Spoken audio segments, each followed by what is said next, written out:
예, 복에 관한 하나님의 말씀은 언제 들어도 좋습니다. 예. 우리 옆에 계신 성도님께 한번 말씀해 볼까요? 하나님께서 축복해 주십니다. 예. 알고 계시지만 또 옆에 분이 또 얘기를 해주면 내가 맞아 축복받고 있지. 또 나아가서 우리 성도님의 자손도 복을 받습니다. 얘기해 보실까요? 성도님의 자손도 복을 받습니다. 예. 그렇죠. 하나님의 축복은 믿음의 조상부터 후대까지 이르러서 그 믿음을 붙잡고 살아가는 하나님의 백성들에게는 끊이지 않고 계속 이어지고 있음을 또 성경을 말씀하고 있습니다. 그 복이 우리 교회 모든 성도님들의 가정에 또 자녀들에게 계속해서 후대까지 그 복을 더하는 그 은혜가 있기를 주님의 이름으로 축원합니다. 오늘 시편의 말씀은 이 시편을 기록한 다윗 개인의 경험에 근거해서 말하고 있다는 것을 볼 수 있습니다. 그 경험이 의인이 버림을 당하거나 또는 그 자손이 걸식하는 것을 결코 보지 못했다 이렇게 고백을 하고 있습니다. 내가 어려서부터 늙기까지, 그러니까 한순간에 어떤 순간을 딱 점 찍어서 말하는 것이 아니라 계속해서 봐왔더니 정말 그렇구나, 그렇게 살아온 그 의인들이, 그 자손들이 복을 받고 있구나라는 것을 확인한 그 확신에 찬 오늘 메시지인 것입니다. 인생을 저는 이제 50 초반이니까 아직도 한참 남았습니다. 아직도 부족한 것도 많고 아직도 경험해 보지 못한 것도 있고, 그래서 그 인생을 통해서 배울 수 있는, 깨달을 수 있는 그 어떤 한계치가 있습니다. 믿음도 마찬가지고. 그런데 그것을 다 경험하고 나서 깨달을 수 있다면 얼마나 많은 시행착오와 얼마나 고통을 겪어야 그걸 다 깨달을 수 있을까. 보면 깝깝하고, 그렇게 해서 나중에 얻게 되는 깨달음이 과연 나의 인생 얼마나 더 빛나게 해주고 힘을 줄 수 있을까, 또 이런 걱정도 해보게 됩니다. 그런 면에 본다면 오늘 미리 그러한 경험을 했던 이 시인을 통해서 듣게 되는 이 메시지는 큰 위로가 아닐 수 없습니다. 먼저 살아온 일을 통해서 깨닫는 메시지, 오늘 그 메시지를 오늘 듣고 있다는 것이 얼마나 큰 축복이며 감사인지 모릅니다. 진작에 알았더라면 후회하는 인생 살지 않아도 될 텐데, 근데 오늘 내가 어려서부터 늙기까지 의인이 버림을 당하거나 거식함을 보지 못했다라는 이 메시지는 이미 살아온 일을 통해서 듣게 되는 것이기 때문에, 그러면 우리가 어떻게 해야 그러한 은혜와 축복을 누릴 수 있을까? 그 다음에 단계로 나아갈 수 있는 이 기회가 되는 것이죠. 지난주의 말씀의 연보에 대해서 이제 하나님의 말씀을 들었습니다. 그 말씀을 듣고 혹시 마음에 변화나 또 그 긍정적이든 아니면 조금 거룩한 부담감이라고 해야 될까요? 뭔가 꿈틀거리는 것이 분명히 있으셨을 것입니다. 하나님의 말씀을 통해서 우리는 두 가지 반응을 하게 됩니다. 하나는 더 하나님께 나아가는 것이 있고요. 하나는 좀 주춤하게 되는 것이 있습니다. 왜냐하면 그 말씀을 지키기에는 너무나도 큰 어떤 중압감 그리고 부담감이 있는 말씀들이 사랑의 메시지와 함께 더불어 세트로 다 있기 때문에 그렇습니다. 지난주 온유구역에서 함께 나눴던 이 하나님을 경험하는 삶이라는 교재를 가지고 지금 하고 있는데 4단원 중에 3과 하나님을 사랑하라 라는 제목의 그 과를 지금 두 주 정도 하고 있는데요. 이제 마무리를 했고 다음 주는 이제 다음 과로 넘어가는데, 너무나도 많이 들은 제목이죠. 하나님을 사랑하라. 안 들어본 거의 매주마다 들을 겁니다. 그리고 하도 들어서 하나님을 사랑하라는 그 메시지에 그 질문에 어떤 제목에 나오는 내용이 눈에 선하죠. 그런데 그 밑에 펼쳐진 내용들을 보니까 제목은 뻔한 것 같았을지 모르겠지만 그 내용은 뻔하지 않은, 들으면 들을수록 읽으면 읽을수록 곧 씹으면 곧 씹을수록 더 차라리 이 사랑을 좀 덜 받았으면 좋겠는데 라는 생각이 드는 내용들로 기록되어 있었습니다. 짧게 소개를 해드리면, 하나님께서는 당신과의 사랑의 관계를 추구하시기 위해서 주도권을 잡으신다. 그렇죠. 하나님이 먼저 사랑을 하셨죠. 먼저 손 내밀어 주시고 우리를 이끌어 주셨죠. 근데 그 사랑은 또한 일방적인 관계가 아니다라는 것입니다. 그래서 하나님은 성도님들이 예배하기를 바라고 하나님을 무엇보다 더 사랑하기를 원하십니다. 그런데 여기 또 예수님이 이렇게 말씀하셨어요. 너희가 나를 사랑하면 나의 계명을 지키리라. 조금씩 뭔가 이 사랑이 좀 그냥 사랑이 아니구나라는 느낌이 조금씩 오는 거죠. 때문에 성도님들께서는 예수님께서 이 순종하는 것, 예수님을 사랑하는 것, 이것이 사랑의 표현이라고 말을 하는데, 그래서 이제 맨 과의 마지막에 보면 박스에 요약된 것이 있습니다. 요약된 내용을 그냥 토시 하나 안 틀리고 그냥 쭉 읽어봐 드릴게요. 자, 순종은 하나님을 향한 나의 사랑의 표출이다. 그렇죠. 순종하는데 문제가 있다면 나의 사랑에 문제가 있는 것이다. 하나님은 사랑이시다. 그러므로 그분의 뜻은 항상 최선이다. 하나님은 전지하시다. 그러므로 그분의 인도하심은 항상 옳다. 하나님은 전능하시다. 그러므로 그분은 나로 하여금 그분의 뜻을 행할 수 있게 하실 수 있다. 하나님의 모든 계명은 하나님의 사랑의 본질적인 표현이다. 하나님의 계명을 주실 때 나를 제한시키는 것이 아니라 자유케 하신다. 하나님을 사랑하면 그분께 순종한다. 순종하면 다시 처음으로 올라가서 순종은 하나님을 사랑하는 사랑의 표출이다. 계속 도는 거죠. 그러니까 하나님을 사랑하는 데 있어서 그냥 사랑이구나 라고 끝나는 것이 아니라 그 사랑에 담겨져 있는 하나하나를 살펴보게 되면 이 사랑이 얼마나 구체적이고 견고하며 이 사랑 안에 얼마나 많은 하나님이 세워놓으신 장치들이 있는지, 이를 통해서 우리로 하여금 얼마나 큰 축복을 받게 하시는지가 기록되어져 있다는 것을 살펴볼 수 있습니다. 그래서 첫 번째로 우리 성도님들은 기억하셔야 할 게 있습니다. 우리 옆에 분에 다시 한번 눈 똑바로 보시고 얘기하실까요? 성도님은 의인입니다. 의인입니다. 네. 그러면 솔직히 거울 보고 제가 제 모습을 보고 한다고 그래도 눈을 피할 것 같아요. 왜냐하면 의인이 아니거든요. 죄인이거든요. 한눈은 보면서 한눈은 딴 데로 볼 수도 없어요. 이게 사시가 아닌 이상. 거울을 보면서도 제가 저한테 조성아 너는 의인이야 라고 하는 게 확실하게 말 못할 것 같아요. 근데 성경은 분명히 말씀합니다. 우리의 자격이 아닌, 우리의 노력이 아닌 하나님의 은혜로, 하나님 택하심과 부르심으로 부르신 백성들은 어떻게 불려진다? 의인이라 불려진다 말씀하고 있습니다. 다음 의인은 그러면 어떻게 살아가야 되는가?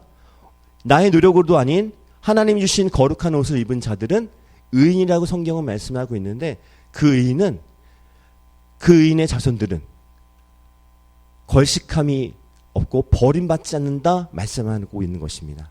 다윗도 경험을 했죠. 이거 아닌데. 버림도 받았고 굶주려도 받는데, 다윗이 그랬잖아요. 사울도 도망치고 배고파서 백가죽이 등가죽하고 달라붙어갖고 제사장 찾아가서 하나님께 드리는 떡 얻어다가 그 먹고 막 도망 다니고, 또 딴 사람한테 어떻게 보면 구걸이라는 표현은 안 하지만 먹을 것을 구하기도 했고 버림도 받았고요, 굶주림도 당했습니다. 그런데 왜 성경은 버림도 받지 않고 걸식함을 그 자손이 보지 못했다고 말을 하고 있을까요? 그것은 요 절만 똑 떼어서 읽으면 좀 이해가 안 되지만 37편을 통으로 다 읽어보시면 그 앞절에 설명을 해주고 있습니다. 그는 넘어지나 아주 엎드러지지 아니함은 여호와께서 그의 손으로 붙드심이로다. 바로 위에 24절에 있습니다. 엎드려지기는 합니다. 의인도 자빠지기도 하고요. 실패도 하고 실수도 합니다. 그러나 아주 엎드러지지는 않는다. 왜? 하나님께서 그 손을 붙들고 계시기 때문에. 그렇다면 어떻게 되는 걸까요? 의인이면, 의인이라 불리움을 받는다면 걱정할 게 없는 거예요. 버림받을까 봐. 걱정할 게 없는 거예요. 뭐 먹고 살까?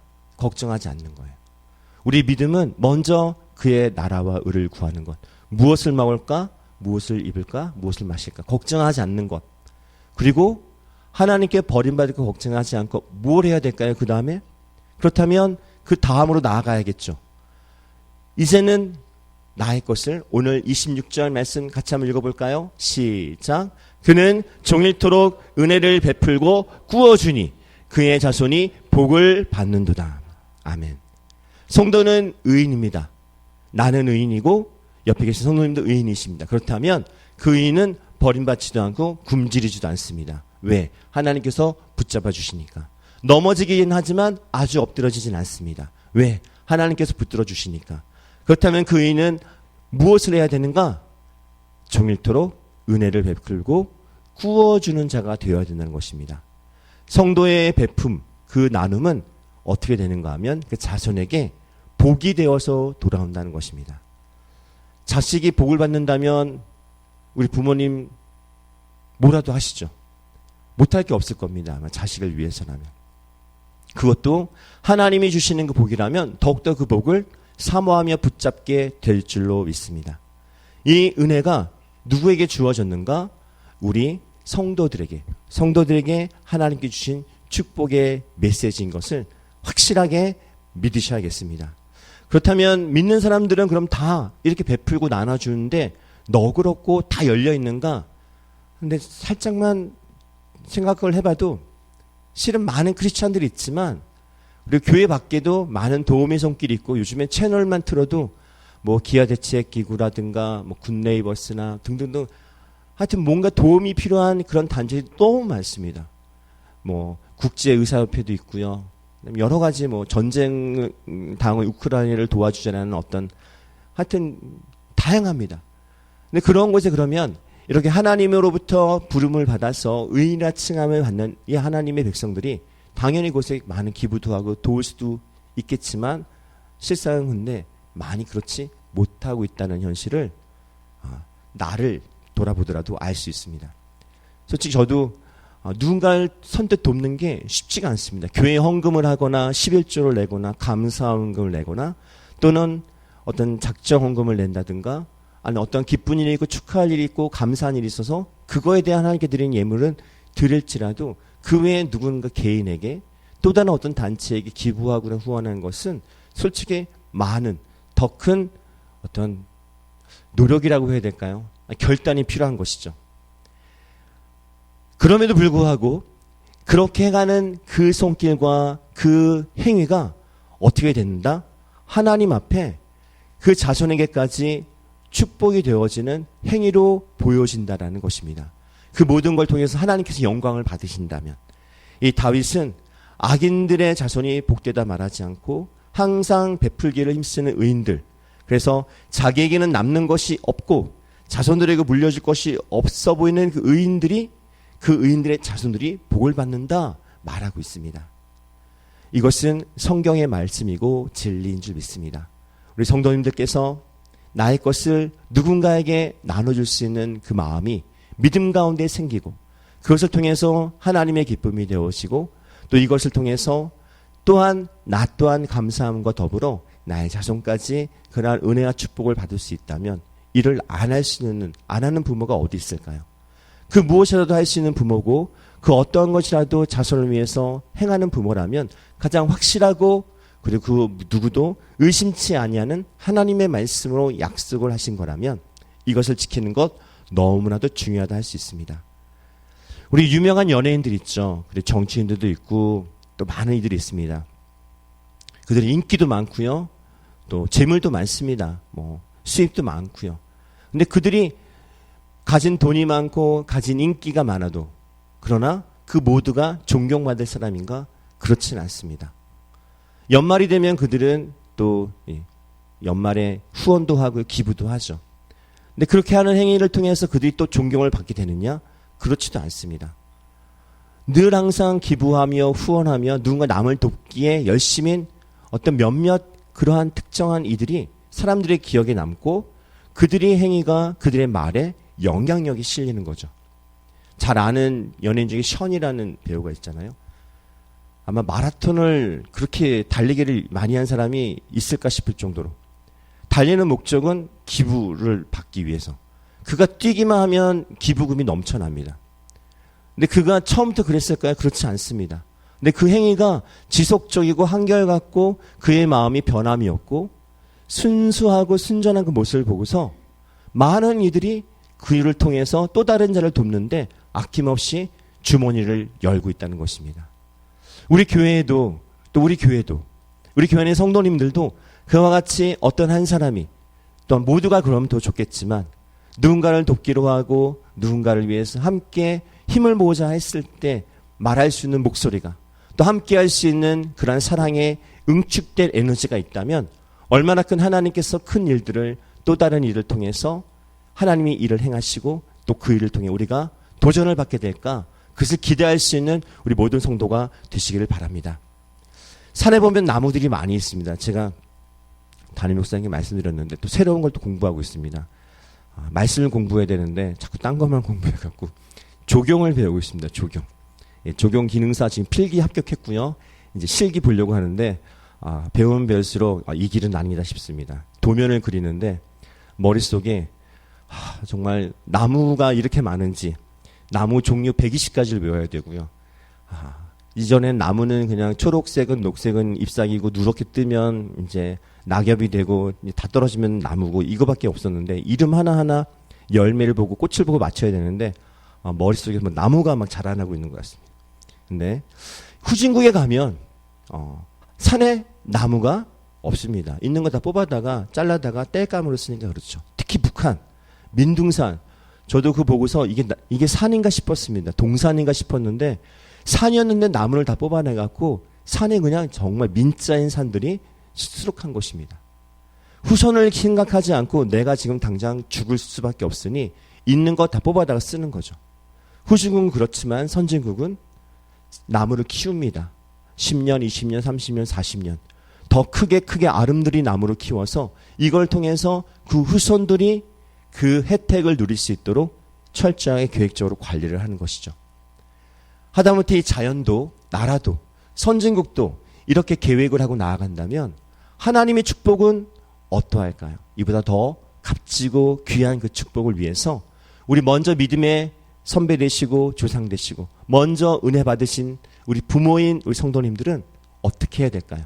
당장 내가 누리지 못할지라도 내가 당장 보지는 못할지라도 아브라함의 하늘의 별 땅의 모래와 같이 자손이 있을 것이다 약속받았던 것처럼 그걸 보고서 죽지 못했죠. 이삭 한 명만 보고 죽었지만 그러나 그 후손은 좀 하늘의 별과 같이 바다의 모래와 같이 그렇게 수많은 민족으로 수많은 하나님의 백성들로 퍼져나갔던 것을 성경은 기록하고 있습니다. 우리 성도님들의 오늘의 누군가에게 베푸는 그 손길, 그 나눔과 그 은혜를 흘러보내는 그 일을 통해서 하나님은 성도님의 자손들에게도 하늘의 별과 같이 땅의 모래와 같은 아브라함과 같은 축복, 복의 근원이 되는 복을 그 은혜를 주시는 하나님인 줄 믿습니다. 시편 122편 2절과 3절에 그 후손이 땅에서 강성하며 정직한 자들의 후손에게 복이 있으리로다. 부와 재물이 그의 집에 있으며 그의 공의가 영구히 서 있으리로다. 성경 곳곳에 하나님께 정직한 자들, 하나님 앞에 의인인 자들에게 주시는 이 은혜의 메시지들이 곳곳에 심겨져 있습니다. 이 말씀이 나에게 하시는 말씀으로 아멘으로 받아서 자손에게 그 무엇보다 더 큰 하나님의 은혜가 흘러갈 수 있도록 본이 되어지는 성도가 되시길 바랍니다.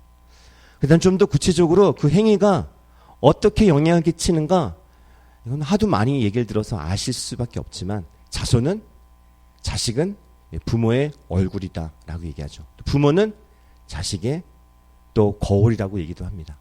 그 자식을 보면 부모를 알 수 있죠. 우리가 어떻게 행하고 어떻게 말하느냐 그것이 자녀에게 선한 영향력이 될지 악한 영향력이 될지는 이미 경험해 보셔서 아실 것입니다. 물론 성경에서는 그 부모의 죄가 자녀에게 연결되지 않습니다. 또 부모의 선으로 자녀가 구원받지도 못합니다. 각각 인격적으로 주님을 만난 것 그것을 중요하다 얘기하지만 그럼에도 부모와 자녀의 그 연결된 고리에서 주는 영향력은 무시할 수가 없습니다. 우리 성도님들이 믿음 생활을 어떻게 하는지 또 말씀에 어떻게 순종하고 있는지에 대한 그 행위를 자녀들은 보고 있다는 것입니다. 한마디 내뱉는 그 말들로 통해서 자녀가 또 믿음 생활을 어떻게 할지를 영향을 줄지를 생각한다면 하나님의 말씀 앞에 있는 그대로 순종하며 그 말씀에 순종하며 교만하지 않는 믿음으로 나아가는 것이 너무나도 중요하겠습니다. 오늘 금요 기도회인데 이게 좀 날씨가 꿉꿉하고 좀 그러면 몸이 피곤하고 그러면 오른쪽 손목이 제가 좀 시큰시큰합니다. 예전에 한번 인대가 한번 찢어진 적이 있었는데 제때 그때 치료를 안 받아서 그 후유증이 아직까지 남아 있습니다. 이게 지금 한 10년이 넘었는데요. 근데 이거 다친 이유가 뭐냐면 그날이 금요 기도의 날이었습니다. 그날따라 그때 전임 전도사였는데 너무 교회가 가기 싫은 겁니다. 속으로만 생각을 해야 되는데 입 밖으로 애들도 있고 아내가 있는데 오늘 너무 교회 가기 싫다. 그래서 막 애처럼 찡찡찡 거리다가 그리고 자전거 타고 교회를 가는 길에 교통사고가 났습니다. 엄청 크게 나서 지금도 그 사건을 잊지 못합니다. 그래서 혹시라도 입 밖으로 낼 그런 일들을 혹시 생각도 안 하면 좋지만 절대 하시지 말기 바랍니다. 하나님께도 하시면 안 됩니다. 우리가 하는 그 행위나 작은 모습 하나조차도 그것은 하나님께 다 기억하시고 그 믿음의 기준이 어디 있는지를 바라보십니다. 그래서 금요기도회 때 절대로 교회 가기 싫다 이런 생각 안 합니다. 물론 힘들 때도 있습니다. 이런 날 와서 또 저녁 늦게 와서 기도하는 것. 그러나 이 모습을 통해서 우리 가족이 부모의 신앙을 바라보게 되고요. 또 나의 배우자가 나의 신앙이 어떠한지를 보는 것 같지 않지만 지켜보고 있습니다. 오늘도 기도하고 간 그 자리가 하나님의 응답을 받는 자리가 될 것이고 기도하기 떠나왔던 그 가정이 하나님의 은혜로 말미암아 축복받는 가정이 될 줄 믿습니다. 하나님의 복은 오늘 기도하는 이 자리를 통해서 기도가 미쳐야 될 곳곳마다 또 나눔이 필요하고 베품이 필요한 곳마다 흘러 역사하는 은혜가 있는 줄 믿습니다. 오늘 함께 기도하며 나아가는 이 시간을 통해서 우리 교회에 또 우리 주변에 이웃들에게 정말 필요하고 베풀 수 있고 나눌 수 있는 우리 교회만이 가지고 있는 하나님의 은혜는 무엇인지 또 내가 가지고 있는 내가 누리고 있는 내가 할 수 있는 하나님의 사랑의 그 넘치는 은혜는 또 무엇인지를 생각하며 나에게 주시는 자꾸 바라보게 하는 그곳 자꾸 생각하게 하는 그곳에 그 마음이 그 손이 펼쳐져서 하나님의 은혜가 그곳으로 흘러갈 수 있는 축복의 통로가 되어지는 우리 성도 한 분 한 분 되시길 바랍니다. 많은 일들로 지금 비로 인해서 피해를 받기도 합니다. 이럴 때 많은 교회들이 수혜 헌금을 하기도 했었습니다. 또 고통당하고 힘들 때 그런 사건이 터질 때마다 함께 기도하며 부르짖었던 그 교회의 모습이 생각이 납니다. 우리 주변에 그런 아픔이 있고 함께 고통을 함께 겪을 수 있는 그러한 공동체가 있다면 그 또한 기도 제목을 놓고 함께 기도하여서 그곳을 돕고 도왔던 그곳이 회복되어져서 강건해지고 다시 회복되어지고 희망을 가질 수 있는 곳이 될 수 있도록 우리 교회가 힘써서 함께 도울 수 있는 그러한 사역도 함께 하시길 바랍니다. 내가 만일 내 아버지 다윗의 왕같이 마음을 온전히 하고 바르게 하여 내 앞에서 행하며 내가 내게 명령한 대로 온갖 일에 순종하며 내 법도와 율례를 지키면 내가 내 아버지 다윗에게 말하기를 이스라엘의 왕위에 오를 사람이 내게서 끊어지지 아니하리라 한대로 내 이스라엘의 왕위를 영원히 경고하게 하려니와. 하나님은 우리로 하여금 영원히 하나님의 은혜를 누리게 하시기를 원합니다. 그렇다면 온갖 일에 순종하며 하나님의 법도와 율례를 지키는 순종하는 나누고 베풀고 또 나에게 걸 통용하여서 함께 어렵고 힘든 이들을 일으켜 세울 수 있는 그러한 사랑과 나눔의 손길이 말씀의 은혜를 통해서 우리 성도님들의 삶 속에 우리 믿음의 공동체 안에서 함께 힘써 나아가는 우리 교회가 되기를 바랍니다.